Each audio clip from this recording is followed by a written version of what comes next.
several state lawmakers are working on bills they say could help save lives in 2025 by stopping people from converting guns to automatic weapons. Jackson here for Yellowhammer Now. Let's talk about yet another terrible idea out of the city of Birmingham. Instead of going out and trying to arrest people and demanding that judges hold them accountable and not let them out of jail, we are back to having a conversation about Glock switches and other modifications to guns that are already illegal. Yes, they're making the argument, and now law enforcement is involved, not just the politicians, making the argument that if we just make things more illegal, it will solve the problems we have in Birmingham with crime.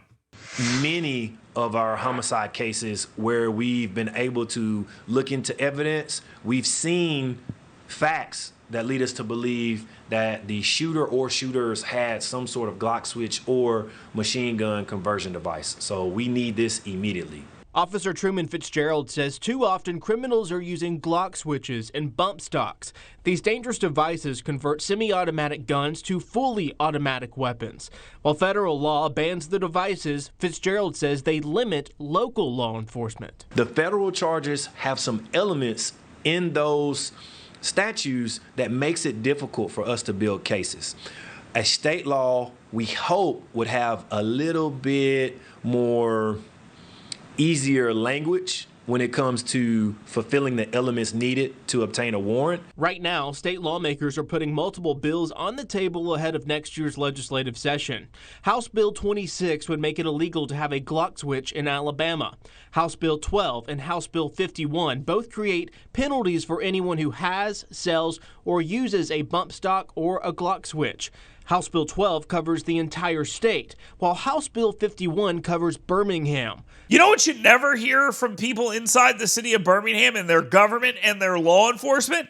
Let's keep people in prison longer. Let's stop letting people out of jail after they commit terrible crimes. You never hear that. It's always some esoteric thing that they believe is going to stop these crimes. Now, you might be able to make the argument that if these Glock switches or whatever were more illegal, maybe less people would be hurt.